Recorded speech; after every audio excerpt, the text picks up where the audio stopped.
In this video, we're going to solve three classic rotational energy problems. Problem 1. A block of mass m hangs from a light string wrapped around a pulley of radius r and moment of inertia I. The string does not slip. The block is released from rest and follows a vertical distance h. Use energy conservation to find the speed v of the block after it has fallen distance h. The string does not slip, which means that the friction between the string and the pulley is static friction, not kinetic friction. And static friction does no work on the string because there is no relative motion at the point of contact between the string and the pulley, and therefore we can use the conservation of mechanical energy. We'll start with EI is equal to EF. The total initial mechanical energy is equal to the total final mechanical energy. The total initial mechanical energy is just the gravitational potential energy of mass m, which is mgh. The final total mechanical energy is the translational kinetic energy of mass m after it has fallen a distance of h, and also the rotational kinetic energy of the pulley. Since the string does not slip, we can say that the angular velocity of the pulley is equal to the linear velocity divided by the radius of the pulley. We can substitute this into our equation and we get mgh is equal to 1 over 2 mv squared plus 1 over 2 I times v squared divided by r squared.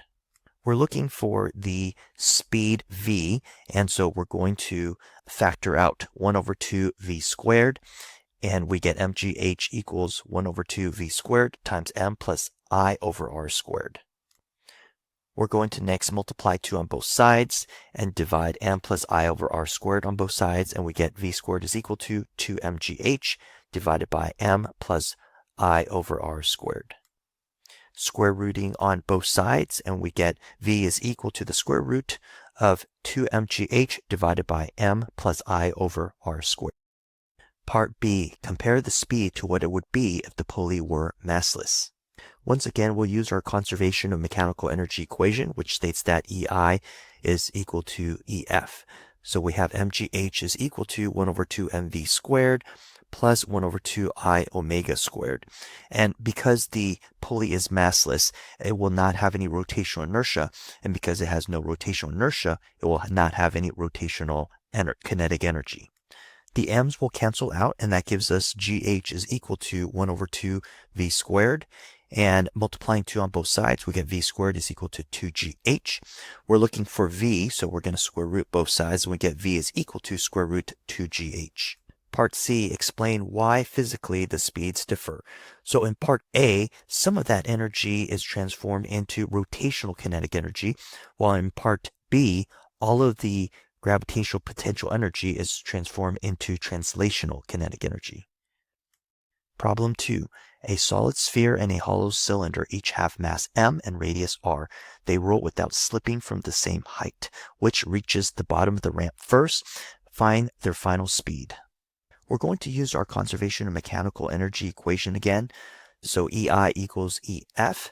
As the sphere and the hoop are rolling down, the gravitational potential energy is transformed into translational kinetic energy and rotational kinetic energy. Because they are rolling without slipping, their angular velocity is equal to the linear velocity divided by r. Substituting that into our equation, we get mgh is equal to 1 over 2 mv squared plus 1 over 2 I times v squared divided by r squared. We'll first solve for the velocity of the hoop, and the hoop's rotational inertia is I equal to mr squared. Substituting that into our equation, we get mgh equals 1 over 2 mv squared plus 1 over 2 mr squared times v squared over r squared. Notice that the m's cancel out, and also the r squares will cancel out as well.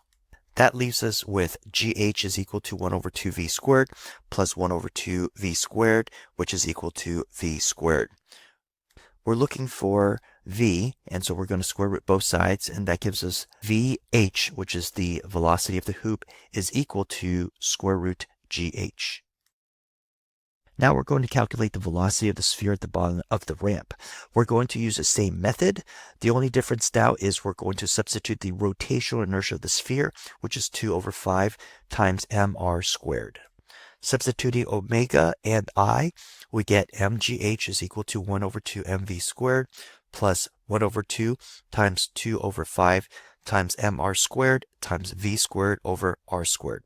You'll notice that the m's cancel out, the r squares cancel out, and also the 2's here cancel out as well. This leaves us with gh is equal to 1 over 2 times v squared plus 1 over 5 times v squared, which is equal to 7 over 10 times v squared. Multiplying 10 over 7 on both sides, we get v squared is equal to 10 times gh divided by 7. Square rooting both sides, we get v is equal to square root 10 gh divided by 7. Comparing the velocity between the sphere and the hoop, we see that the only difference is the 10 over 7. And since 10 over 7 is greater than 1, the velocity of the sphere is greater than the velocity of the hoop. The solid sphere reaches the bottom first because less energy goes into rotation. Problem 3. A string is wrapped around a flywheel of radius r and inertia I. A mass m falls distance h. Find the angular velocity of the flywheel and the linear velocity of the falling mass. As the mass is falling, its gravitational potential energy is transformed into translational kinetic energy and rotational kinetic energy. We'll once again apply the conservation of mechanical energy, which states that the total initial mechanical energy is equal to the total final mechanical energy. Since the string is not slipping, the linear velocity is equal to the angular velocity times the radius. We'll substitute this into our equation, and we get mgh is equal to 1 over 2m times omega squared times r squared plus 1 over 2 times I times omega squared. Factoring out 1 over 2 omega squared, we get mgh is equal to 1 over 2 omega squared times mr squared plus I. Multiplying 2 on both sides and dividing mr squared plus I on both sides, we get omega squared is equal to 2gh divided by mr squared plus I. We're looking for omega, so we're going to square root both sides, and omega is equal to the square root of 2gh divided by mr squared plus I. Because the string is not slipping, the linear velocity is equal to the angular velocity times r, and we get that the linear velocity is equal to r times the square root of 2gh divided by mr squared plus I. Part C, describe the energy distribution. So as the mass is falling, its initial gravitational potential energy is transformed into translational kinetic energy and the rotational kinetic energy of the flywheel. If you found this video helpful, check out my next video where I solve 3 classic rotational momentum problems.